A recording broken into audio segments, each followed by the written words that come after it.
why do you think people were so intrigued by this?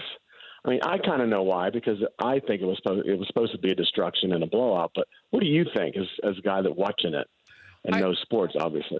I think people looked at you as everyman. I think people saw themselves in you, where we knew we couldn't be Tiger, but we saw you.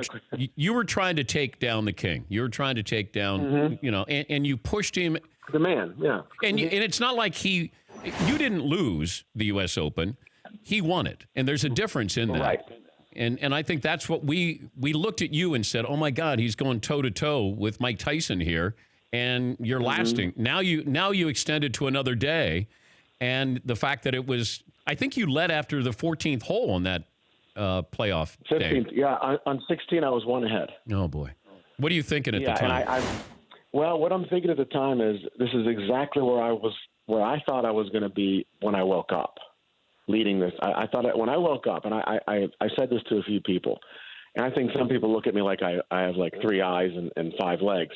I knew when I woke up Monday I was going to win. I knew I was, because I knew I was better through the air.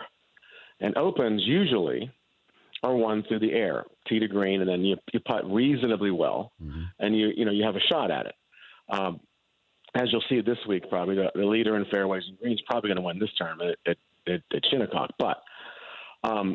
The greatest of all time can do things a lot of different ways. But I also thought was this, Daniel. This is hilarious. So I'm thinking, obviously I watched him for 4 days. I played behind him on Saturday, in front of him on Sunday. I heard things Sunday. I saw the finish on. Basically, I was watching him eagle the last 15 and 18, and whatever he eagled 13 and 18. And I'm watching all that, and I'm also thinking to myself, this man, being the greatest, still can't possibly do this for 5 straight days.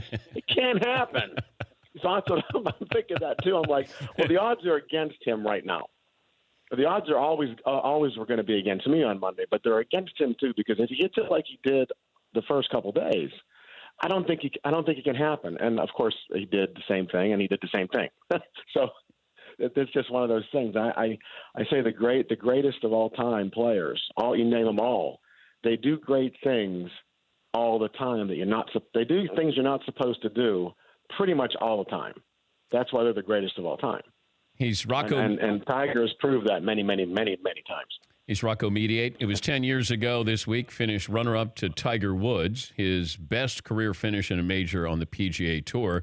You have sort of some odd fame attached to this, Rocco. Do you think you got more attention because you didn't win, as opposed to if you had won that U.S. Open over Tiger Woods? Yeah, I don't really know. Nothing really amazing can happen out of it, except for the people noticed. I definitely got more people knew who I was, of course, because I was playing against Tiger. If it was anybody else in the event, it wouldn't have been the event like that, obviously, because the number one player in the world. But, I guarantee you if I would have won, well, his leg was broken. I mean, of course you're going to beat him. Or, you know what I mean? But everyone did say, though that, you heard that, and, well, I have nothing to lose, and this is, he has nothing to lose. Well, I did. I had the most coveted thing I want in my sport, which is the U.S. Open trophy. So I did have everything to lose. We both did. We both wanted it more than you could imagine, and only one of us got to have it. So, yeah, and that was the most fun part of it. It was the attempt and the going up against a guy that I respect as much as anybody in golf, and the guy that I watched grow up basically out there, and he became the best guy out there. And it was fun trying to go up and see what I could do with him.